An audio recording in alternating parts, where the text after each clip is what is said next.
is Joanne Richards Goff, editor of the KW magazine. Yes, and we are very happy to have you join us one more time. Yes, we are here because we are facilitating conversations about worship and cultural identity. So, first of all, I want to find out if you are there. And if you are there, then please just type in where you are watching us from. We are the KW magazine team. KW stands for Come, Make Worship. So the first thing we're going to do while you go ahead and share this video with your friends and your loved ones is to play the theme song. Yeah? So let us get our theme song going. Come, make we worship him.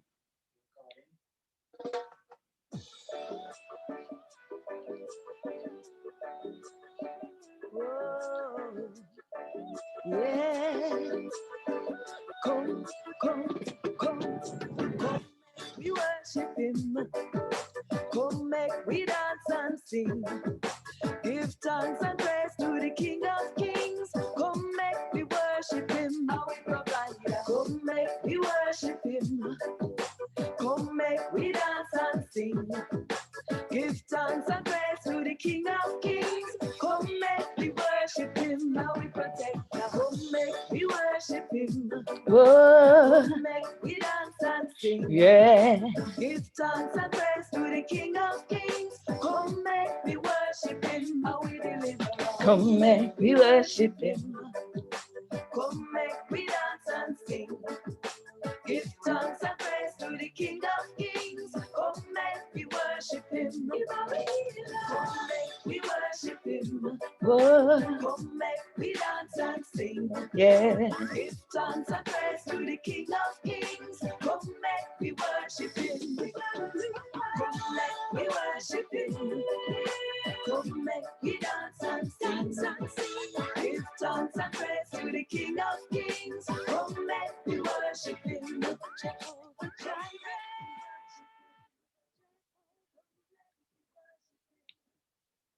Yes, yes, yes. Come, make we worship him. And you are here in episode 18 of CREWShall Conversations, where we take the conversations off the pages of the KW magazine, CREWShall Connections in Faith and Culture. We take the conversation off the page and bring it into your space so that we can have interactions. We want to use this time to get to know ourselves better. We want to use this time to get to know each other better. And we want to use this time to figure out how to have deeper, more authentic relationships with our Creator, Yahweh. So yes, so now come make a worship and share with the people them. So first thing, I want to tell you how happy I am that I am not having this conversation alone, but that my co-host Denise is here with me. And hi, Denise. Hi, good Yes. afternoon, pleasant evening, greetings, good morning, wherever you are in the diaspora. Enough love, welcome, welcome, welcome.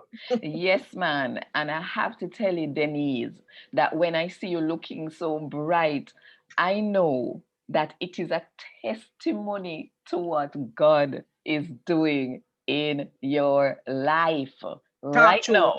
talk to it. Don't it? Gotta God, gotta Yes, God, gotta God, man, a man. No disrespect, he is the only one. God is good. And yes. we have with us today a very, very special guest, as all our guests are. We have with us, before I introduce our guest, I must tell you, we have also Dana Barrett, who is in the Zoom room with us one more time, extending all kinds of grace. And Woot she will woot. be interfacing with you on Facebook. She's the one who will be taking messages from inside the Zoom room to Facebook and taking your messages and your questions from the Facebook page into the Zoom room so that we can respond to you, because we don't want to just be talking to ourselves. No, we are here to have a conversation with you. So today, we are going to be speaking with someone who is making a strong name for herself, or maybe I should say that God has given her an assignment, and it is to help people to tell their stories. That is me putting it in a nutshell. She is going to be telling us much more. Ruth Taylor is someone I met when she was a student at the Jamaica Theological Seminary. She also went on to study further at the Caribbean Graduate School of Theology, but she also served as a missionary with Operation Mobilization, and there are many other things that we could tell you about Ruth Taylor. She's here today because she is an authorpreneur, and she answered 11 questions. You know that you know that thing we have, Denise, in the magazine, 11 questions with the Right, KW magazine. right, So right. this was the issue, that famous Garvey issue. And just pausing to say hello, Mavis George. Welcome to our, and make sure you click that share button so that other people know that we are on, because we're going to be talking about some crucial issues in telling our stories in the Caribbean. But yes, this is the issue that Ruth Taylor was interviewed in. And one of the things she said was that she writes and publishes to fulfill the legacy of Marcus Garvey. So, Ruth Taylor, welcome into the space. Welcome to Crucial Conversations. Turn on your camera, make we see your pretty face. I'm telling you, all Thank of you. us are testifying that it is the grace of God why we are here today, don't it? It is, it is, it is. Thank you so much for having me. When we did that interview, I had no idea that we were having a live conversation. So Yes. thank you so much for being featured alongside Garvey. Yes, yes. That was, and we learned, I didn't know when we interviewed you that you had Garvey in your, I didn't know that Garvey was a significant person to you.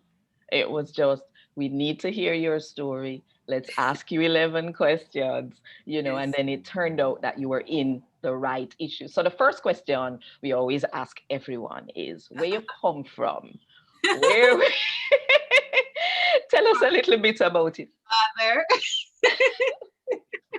and Jamaica. That's a good question. So, I don't know if you could turn yourself up a little more, or is me need to turn you up. Don't worry yourself. It's me needed to turn up my volume. Go ahead. 100%. Go ahead. Go ahead. All right, I see friends online. Hi, Janice. Hi, Dana. Hi, Denise. It's good to be here. Where am I from? Well, I am originally from St. Mary's, born in the Port Maria Hospital. And my mom said I spent my first year or so in a little place in St. Mary called Kidland. So that was Kidland Bush. Okay, it was Bush. Yes, where I'm from, Kidland Bush, but most persons might be familiar with Dressiki, which is near Gale, And then round about when I was 2 or 3 years old, my grandmother moved to Emil Town, where the family still resides. So, and then between age 2 and 5, I went to live with my father's side of the family in Guyville, St. Catherine. Wow.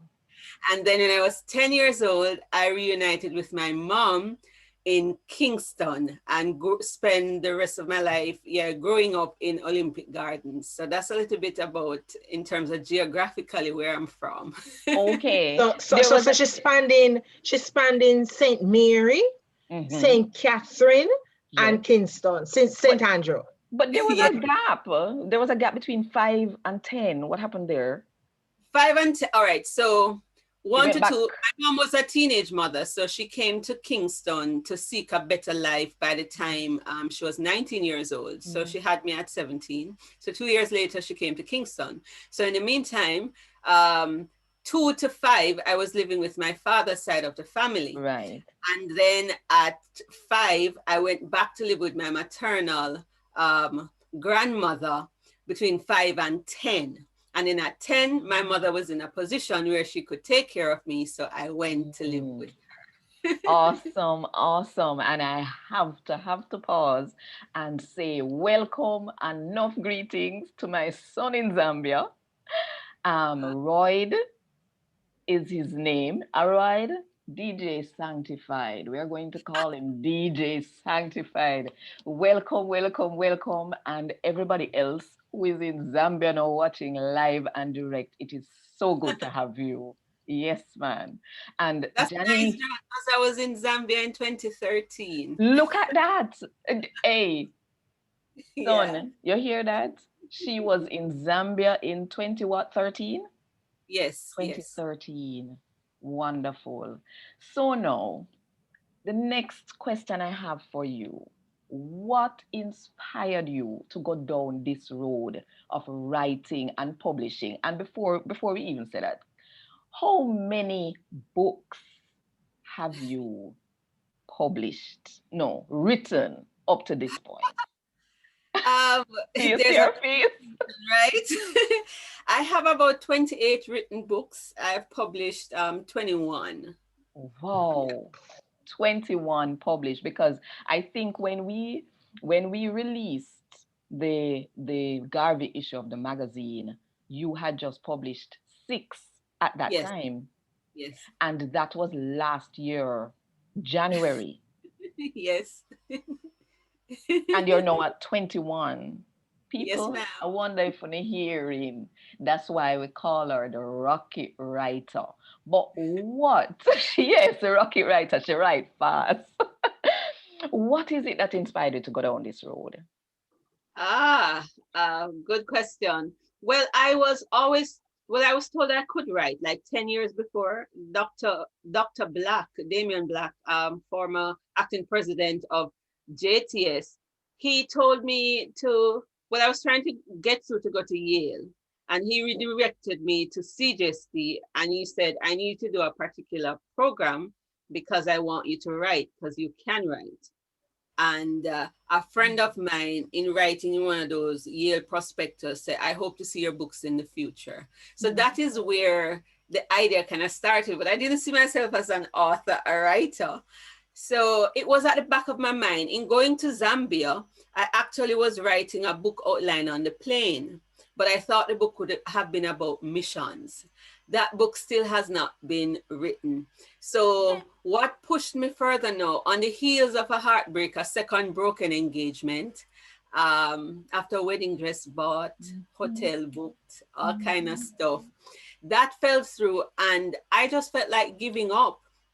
And the Lord said he wanted me to go the extra mile, or he was giving me extra time to go the extra mile. And then one morning, as I was reflecting, I remember a quote by William Barclay, which is a famous theologian. And he says, endurance is not just the ability to bear a hard thing, but to turn it into glory.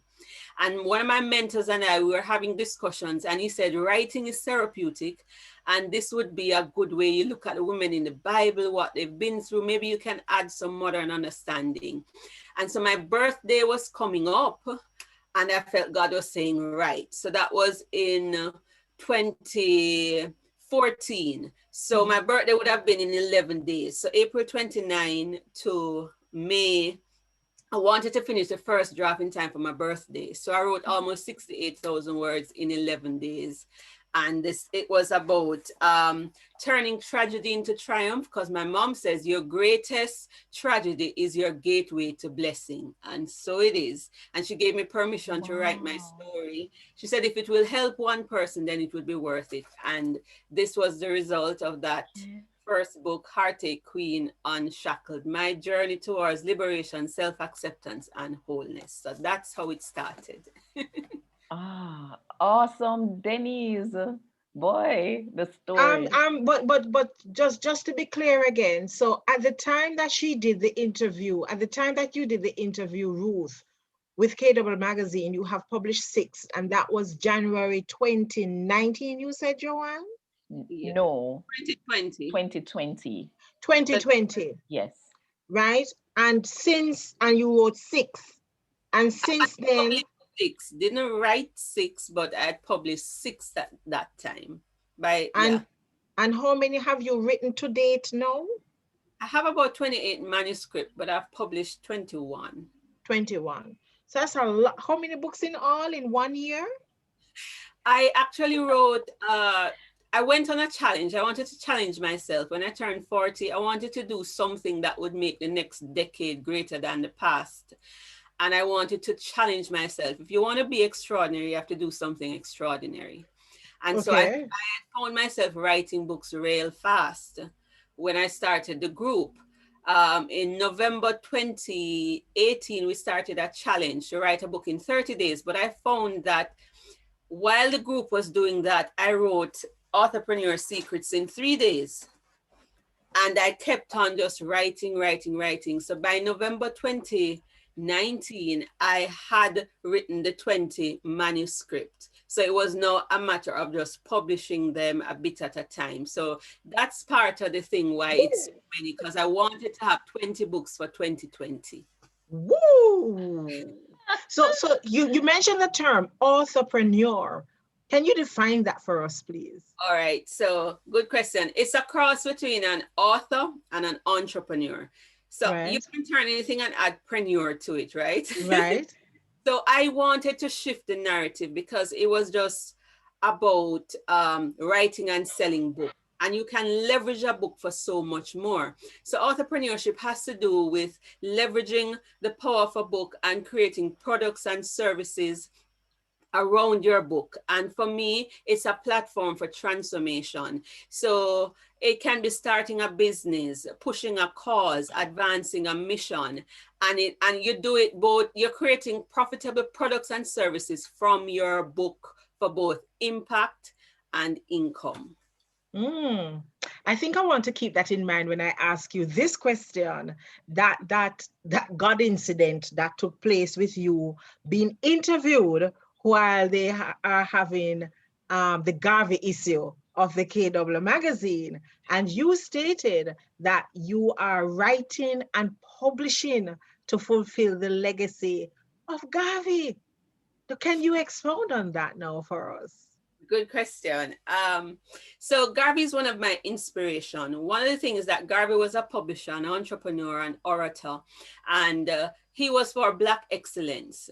So, and economic self-reliance to change the narrative, because Connie Carr, Caribbean Congress of Evangelicals, years ago, they wanted to move the Caribbean from mission field to mission force. In other words, we would not just be receiving stuff from others, we would now be a resource for others.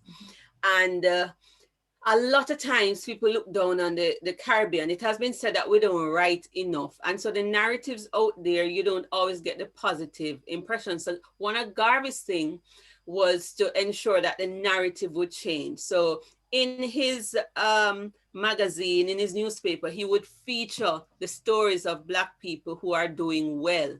So he was changing the narrative. And then he pushed economic self-reliance or independence. As a missionary, one of the things, Joan would understand this, is that we had to raise support and ask people for funds. And I really hated doing that, depending on others. So for 4 years, I was depending on others for my own sustenance. And what the Lord did was to show me how I could use books to create my own economic independence or financial independence. So I went from a missionary depending on people's generosity through my books now to be able to create products and services that I can take care of myself. And so through entrepreneurship, you can have poverty alleviation and empower our people. So to tell our stories as we publish God's glory among the nations, opportunities open up for us to amplify whatever we're doing, but the money part. And it fell in line with First Chronicles 16:24 in the NLT version says, publish his glory among the nations. Each day, tell everyone about the amazing things he has done. So I said, let's take the testimonies from the four walls or from the church to the world. And then as we do that and put it in a book, there are many ways you could do it. But when you put stuff in a book, it adds longevity, right? And then now, many of us in the Caribbean, we struggle to sell books. But if you're able to convert the content from the book into a product or a service, you're able to earn more. And it all goes back to understanding the power of a book. And then a book gives you voice. It's a stage. It's a door opener. You get into places you would never go before. So this now gives us a chance to tell our stories. And it gives us a chance with economic self-reliance. I don't have to depend on others for my financial sustenance. So I saw this as a way to fulfill that mission of Garvey on two fronts. We change the narrative.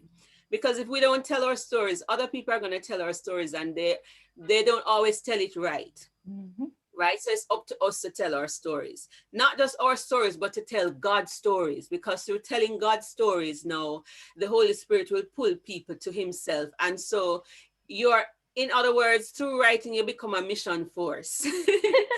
It's a little bit of all of that. I hope that answers it and I didn't go too far off. It's just a lot.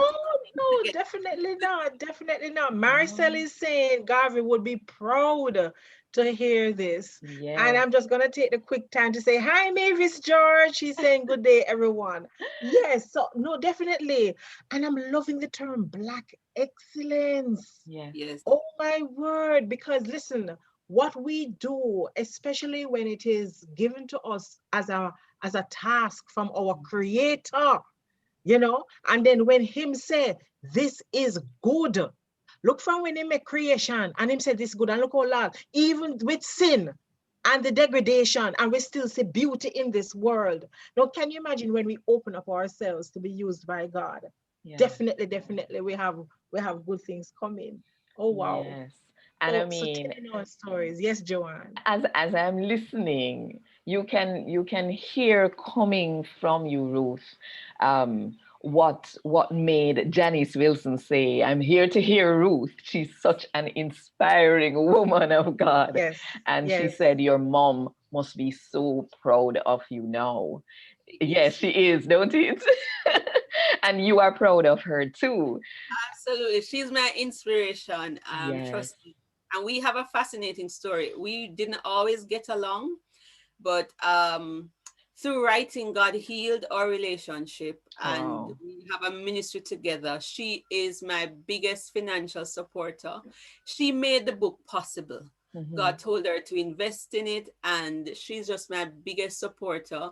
And I'm just looking back and watching her and saying, I want to be like her in so many respects. So she's my biggest supporter.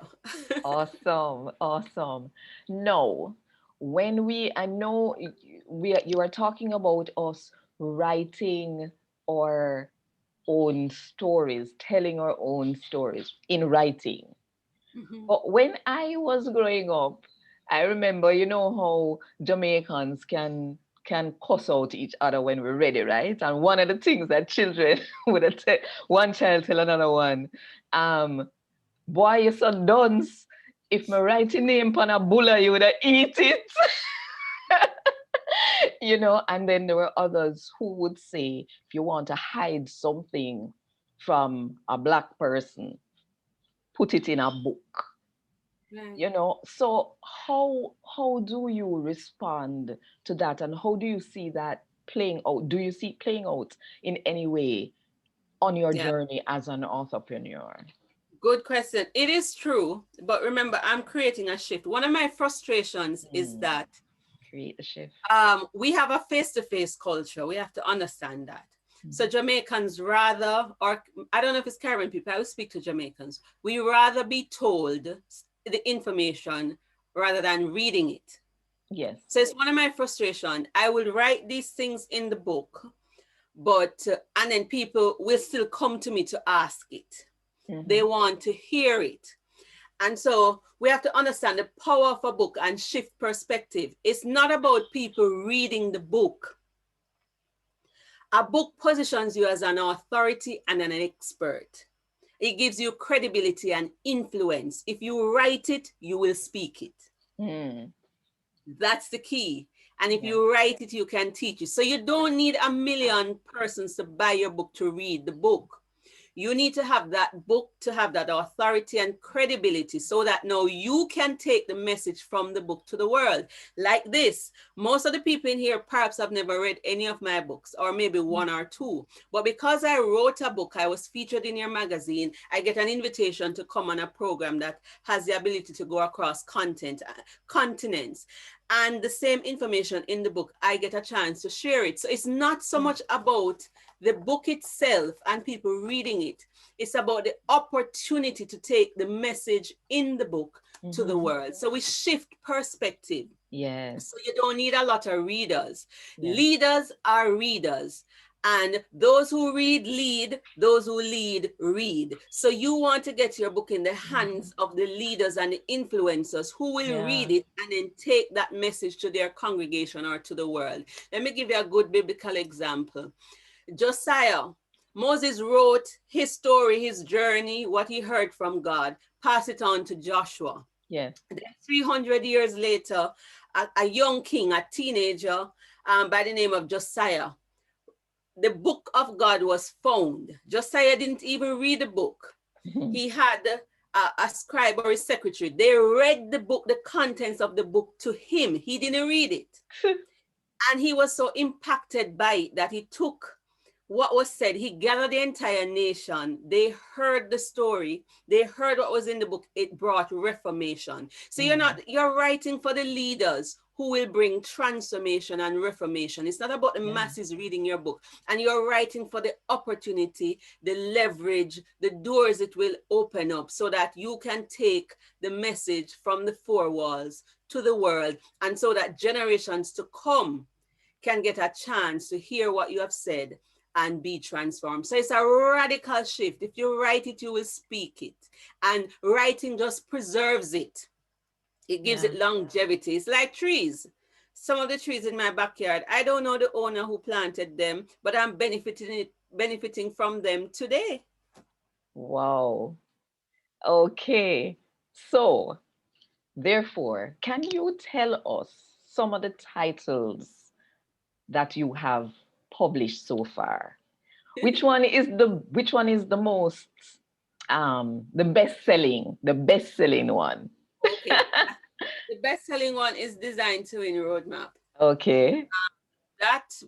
No, that's not true. I sold more than 1,200 copies of Heartache Queen Unshackled. It's no longer in print. So it's a race between this and that one. This is perhaps going to outdo it because it's perma-free. Oh. And so every week people are downloading it. And then the next one would be the Rocket Writer. Because that one is also perma-free. So more than, when I look on the list, more than 200 persons have downloaded that. And that came out not so long ago. When you say perma-free, can you explain, please? All right. Sorry, I'm speaking publisher speak. Yes. One of the things you want to do as an author, you need visibility. You need people to know about you. So if you have several books, you can make one of them permanently free. So when you go on Amazon, it's $0. When you go on Barnes and Noble, it's $0. So that is introducing people to you as the author, and Right. you can get them to join your mailing list and all of that Right. stuff. So And it's so once like they enjoy one book, sorry, go ahead. I'm sorry. Yes. no man, you go ahead and say it. Right. So once they enjoy one book, they know they want to know which other book you have. Right. I get it. I get it. Perfect. Right. Wow. I can tell you, I mean, I have read a few of them. Of course, I read the very first one. I remember being at your book launch. It was so exciting. And yes, although you have stories to tell about your learning curve, you know, Yeah. we still will remember Heartbreak Queen, Unshackled, because I have some similar stories too. Um, the Authorpreneur Secrets is an excellent one. Yeah. And of course the Design to Win roadmap too. Yeah. Yeah. But Denise, you But hold on. were Yeah. Oh, sorry. Go ahead. Go ahead. Go ahead, Joanna. Go ahead. Go ahead.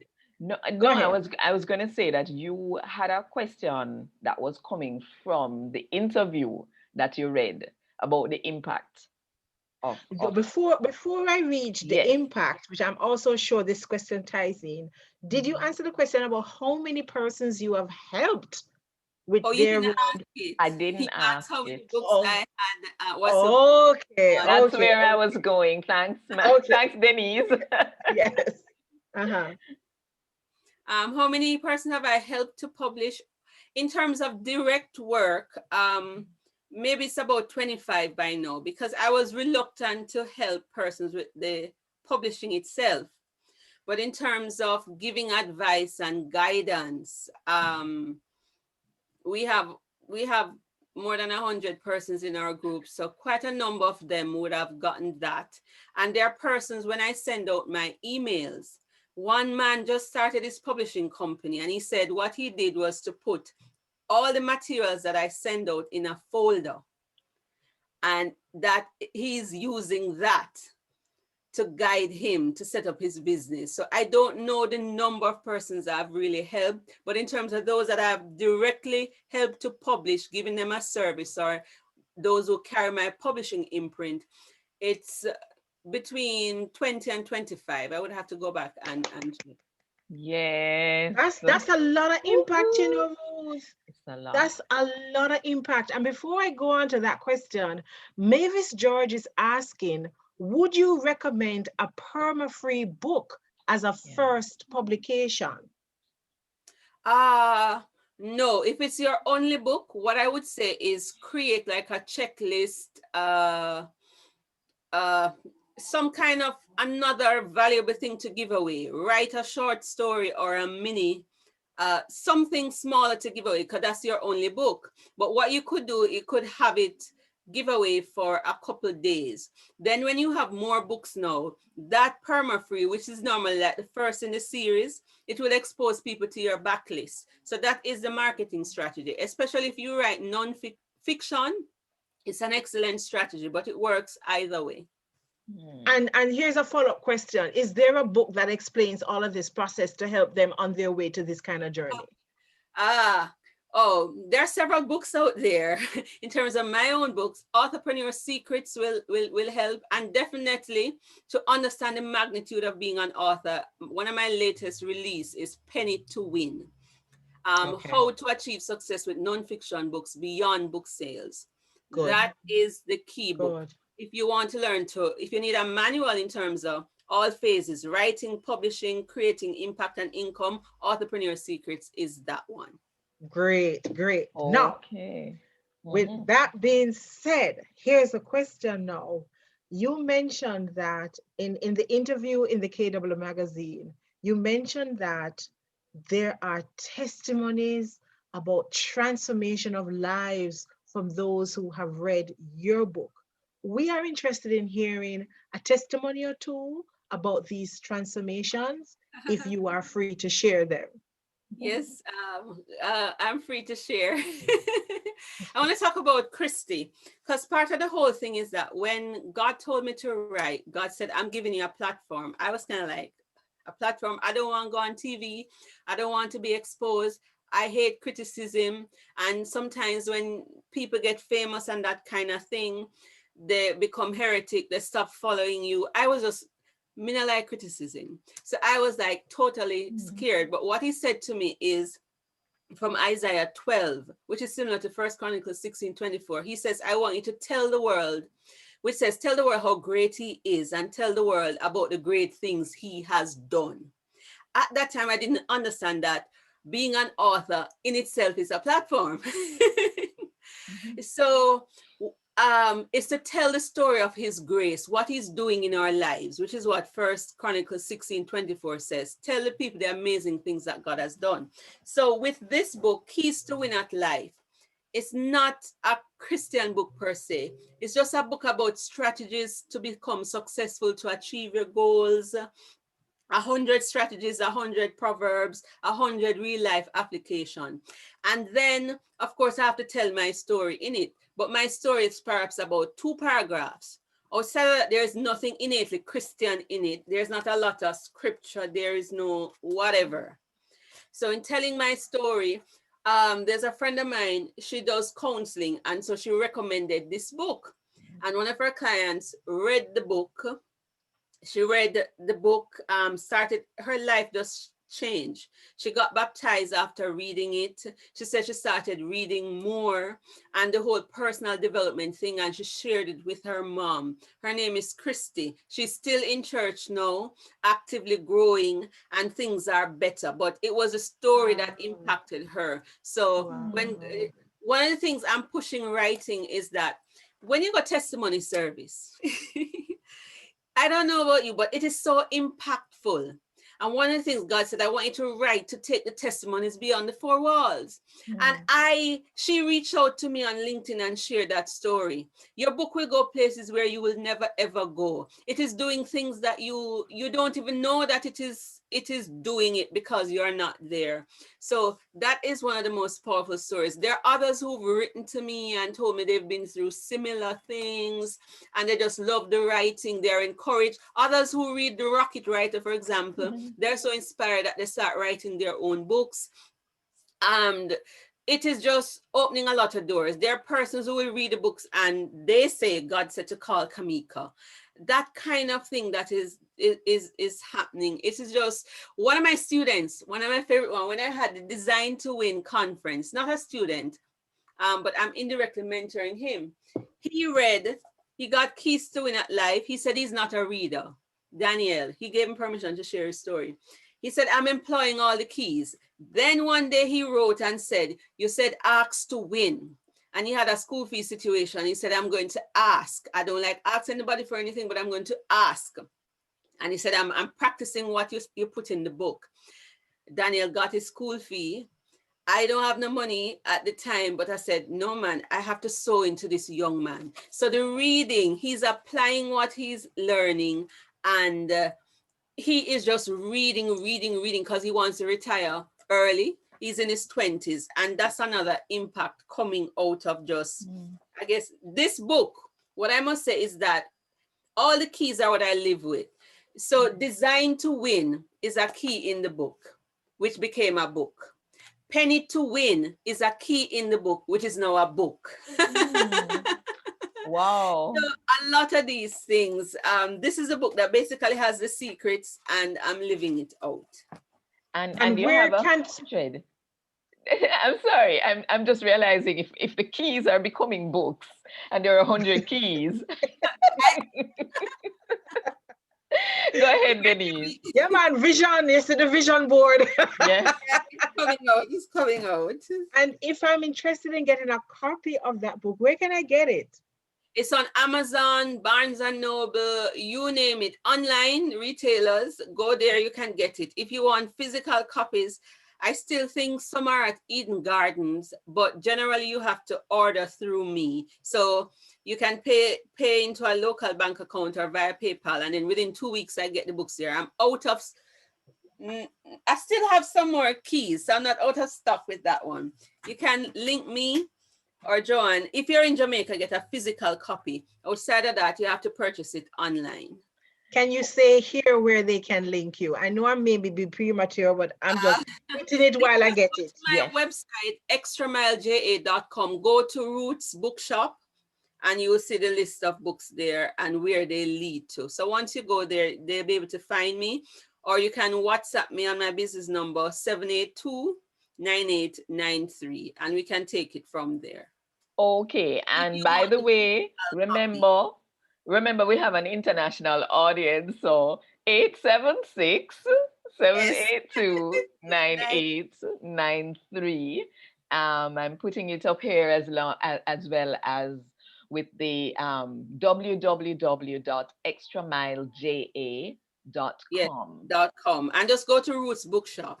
Yes. And you see all the books. Not all, most of them are there. Because some of the books are just for private programs. Like you only get it if you're in a coaching program, if you're in our membership group and things like that.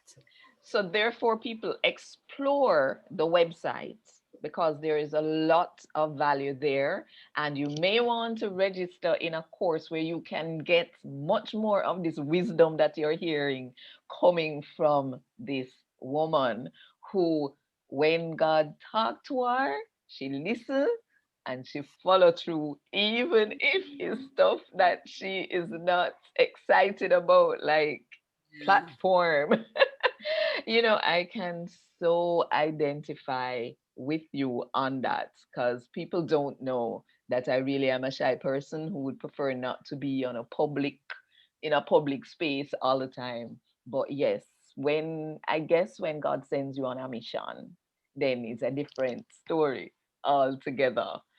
So tell us what you are engaged in now. In the magazine, you had said that you are moving on from actually publishing people's books into coaching people to publish. Is that it? Yeah. Can you tell us a little bit more about that? How does that work? You know, it's like when Jesus said, I'm going away, and people are upset. But if I do not go away, the comforter cannot come, and the multiplication cannot take place. So when you are publishing, meaning you're the person doing the editing and all that goes into it, you don't have time to help a lot of persons.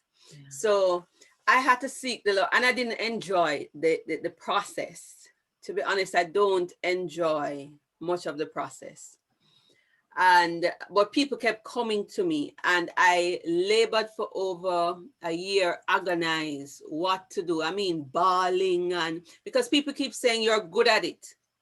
But then one of my professors said to me, it's not just what you are good at, it's what energizes you. And also on the business side, what is profitable. So what I did, the Lord said, same end product, but different process. So now I started the Authorpreneur Secrets Academy, and you're a member of the Academy. So now I have all this material on writing, publishing, everything that you need to get your book out, to market it, to sell it, to build products. And then now I teach. So this is a group effort to teach. And then there are a few persons that I work with one-to-one, and I meet with them, and I help them to create their own team, to, like Garvey said, now take charge of the process, not just depending on somebody, take charge. And I teach them how to become authorpreneurs. So the teaching helps me to reach more rather than me sitting and doing the things. So I now team up with skilled persons. And I say, because what does it take to publish? You need the editor, you need the cover design, you need the graphic artist, and you just need somebody to guide you along the way. So I am the guide. And I hook you up so you can work directly with some of these persons. And when you join the school now, you get guidance and group and accountability support. So I will be able to help more. Because like right now in the academy, we have people from all over the diaspora. We have Canada, we have Tortola, we have persons from across the Caribbean and the diaspora. And it's if I were just working with them individually, I don't have enough time to do that. So in order to reach, our goal is we want to raise up 10,000 entrepreneurs by 2030. Now, the entrepreneur is not just an author. You are leveraging books to advance the kingdom, advance your personal mission or business or vision, whatever it is, you're using book alongside that so that you can gain financial independence, so that you can multiply your impact, reach more. So that's the vision and what Wow. we're doing. That's the vision and what we're doing. And the people, yes, she did let it out. I'm sometimes when people put expectation for as no, if them know some me learn from you. If they know that I'm learning from you, they will be expecting me to deliver. You're doing because this program is based on your KW magazine. So you're an entrepreneur in motion. Okay. Yay. So people. So what needs to happen is that we need to have more people listening to these conversations and sharing it with more people, and coming in then bringing more people, so that we're building a tribe of people who are having conversations about worship and cultural identity, so that we can get to know ourselves better, get to know each other better, and out of that build deeper, more authentic relationships with our creator, who will speak to us clearly and give us very specific instructions, so that when we follow it, rinse and repeat, rinse and repeat. So it really is. So we are a product then, because I remember discussing this magazine with you, and people, if this program is having any impact on you at all, then I would encourage you to, number one, share it. Invite your friends to listen and to participate in the conversations. There is also a way in which you can support it by downloading the PDF version of the magazine. I think Dana may have shared that in the comments already. At SpurOpen.com, you can support it in that way. And then you can just go online. You actually have the facility to go online and read the magazine at isu.com, right? It is there full flush. So, you know, you actually also have the opportunity, there's a possibility for you to advertise in this magazine. I mean, so that's another source of income as well as an authorpreneur. I'm learning. so so yes, it is, when you build a platform, you develop your tribe, and then the tribe grows as more and more people. Don L is joining live from New York. Welcome, welcome, welcome. We almost finished, but we're not done yet. So you can still invite your friend them to come. You can still invite your friends to come and join us. Just to tell you a little about the next issue before Denise asks her final question. The upcoming issue of the KW magazine speaks about telling our stories. This is Black History Month, and history has often been his story, other people's story about us. But now we are going to be telling our own stories. There is an article in it about the connection between Sierra Leone and Jamaica and the Caribbean, that just as Liberia was like the America in Africa, Sierra Leone was considered to be the Caribbean in Africa. I don't know how many people knew that. So there is a whole story that was submitted to us by someone in Sierra Leone. And there is also a crucial testimony about Dana's journey. Yes, Dana is in the room here with us. Her story, her journey, is in the next magazine coming up. And so much more. I just want to tell you those two. Just stay tuned because it is coming up shortly. But in order for us to continue, we do need the support. And we also want to know that people are paying attention. If you're not paying attention, then we are just crickets, crickets. But guess what? When we write it down, it is there for posterity. As Ruth was saying, Ruth said, once you write it, it is there. Longevity. Oh, you pronounce that word, right? So, and people can take it and run with it. Maybe not in the moment when you write it, but it may happen 10 years later. You don't want it to be 10 years later, but it would still have impact. I am sorry, I have been talking a whole lot. Denise, you have a question. Yes. How many minutes do we have actually? Is it 10 minutes or more than 10 minutes? Just about 10, 12 minutes. Okay, great. So at the beginning, Ruth, some persons may have missed it, but when Joanne asked you the first question, I was praying for an opportunity to ask this, and I get it now.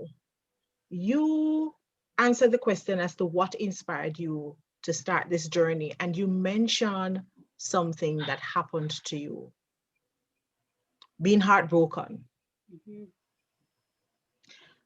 How, and you're saying that in writing, that was therapy for you. Right. Right. Is there anything else that you can share with our listeners in terms of, and by the way, for those who missed it, can you just share again what happened and how did you get help? Okay, thank you so much. All right, so I wrote on the heels of a heartbreak. I was engaged to be married for the second time, and it didn't work out. So that kind of, those kind of situation put you in a tailspin. And I really was saying, Lord, just take me. I don't want to be here anymore. Not trying to commit suicide or anything, just frustrated and say, like Elisha, God, just take me. And I remember God saying, I'm giving you extra time, more time than you want to go the extra mile. And then how to go the extra mile based on a conversation with one of my mentors about, endurance is not just the ability to bear a hard thing, but to turn it into glory. He said writing can be therapeutic. And I just felt God saying, now is the time to write. I just knew how I would turn this into glory. No, writing is therapeutic for you, but publishing is not about you. You have to write to help, to serve, to solve a problem. And so what I wanted to do was to just share what I had gone through and some lessons so that I could prevent others from going through similar heartache and pain.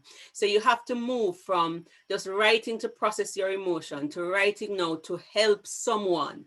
That is where the publishing comes in. So you need to write to help, solve, serve somebody, to inspire, to educate. The book might be about you, but it's not for you. And there's a big difference. And so first you can write for yourself, get over the things. Some of us, if it's our story we're going to write, maybe you shouldn't write it yet. You should do therapy because you don't want to do therapy on paper. I think because I was still in some of the early phase, I put too much in the book. Some things that shouldn't be there, but most first books are not good. So I had to go back. That version is no longer in print, and I rewrote it. And I created 2 books out of that one book. And now it's Unshackled Queen, which is now written from a better perspective to help persons who've gone through painful relationships and situations to find their healing and their deliverance. So I write this one as if I'm a counselor helping somebody, telling the stories, similar stories. It's shorter, but it's totally different. It's more focused on helping somebody else using my life as the illustration. And I actually wrote in the third person.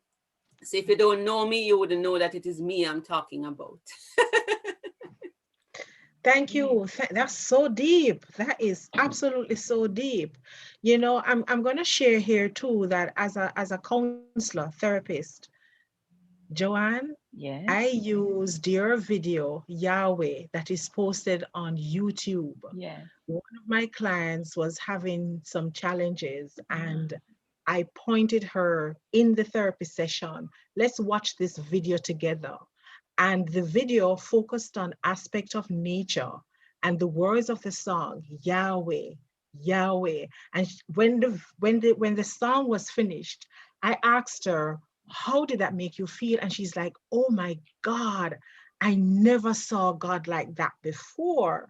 So it's not just about reading and writing, Joanne. It's about the music that God has given you and the videos that you produced. I have that testimony where I have shared a book written by somebody to say, read this book. Well, Joanne, it was just this week it happened, and I did it before too. I said, watch this video with me. And in that therapy room, that person connected with the Spirit of God, to go through whatever processing. So let me tell you something, what you said a while ago, Ruth, there's a reason why your name Ruth too. It's not about you. It's not about you. You're putting a product out there that God gave you to do, and it is ministering to hearts.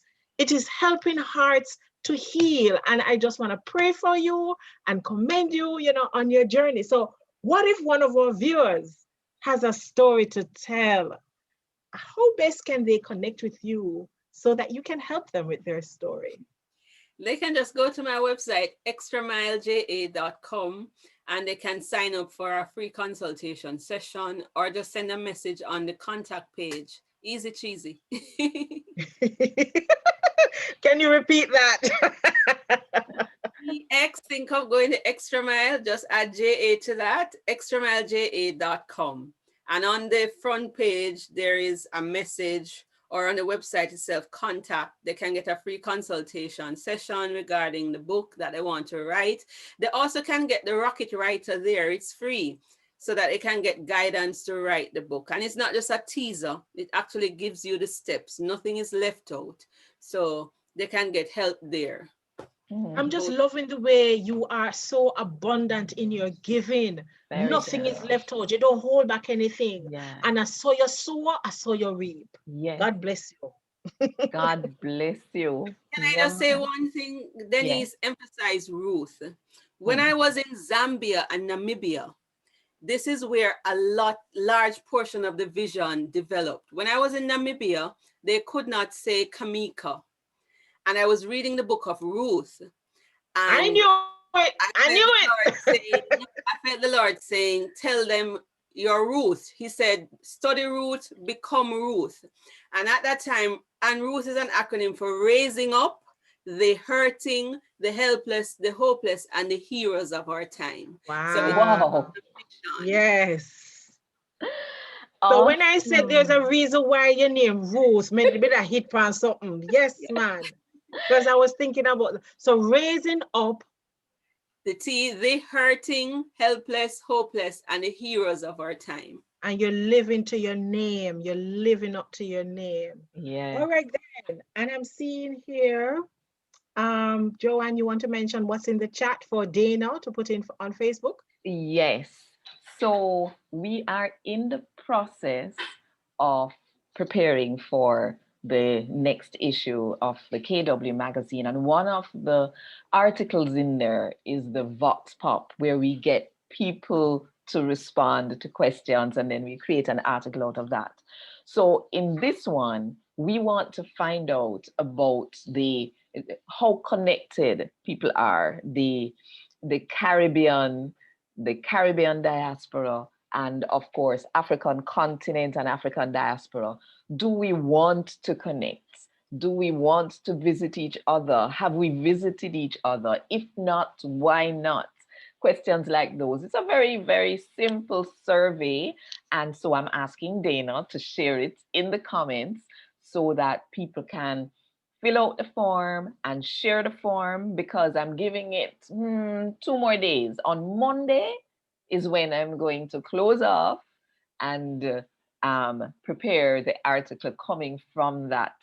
And we will be sharing. See, this is why I need to read the magazine, because there's so much in there for you, for our listeners.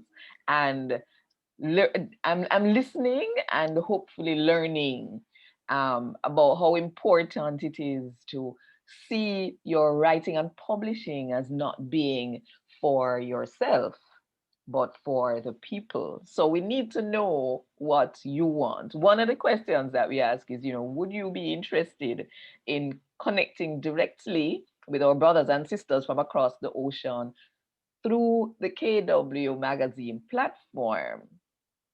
So we need to find out, because if you're not interested, then we would leave it alone. If you're interested, then we would create something that would help you to connect. My sister friend, C. Ruth Taylor, we have gained so much from this crucial conversation, and it will be there. It will be there for posterity, because we will have it here on Facebook. We have it on Zoom, so we have it. We will also be uploading it to YouTube. And so I join with Denise in praying extra blessings on you and extra grace to keep on going the extra mile. Yes, for the Amen. glory of God. All right, people, Thank you so much. you are welcome. We reach the end. So we are beg God to bless you and keep you. We are begging him to smile upon you. We are beg God for showing him love, even though none of we not deserve it.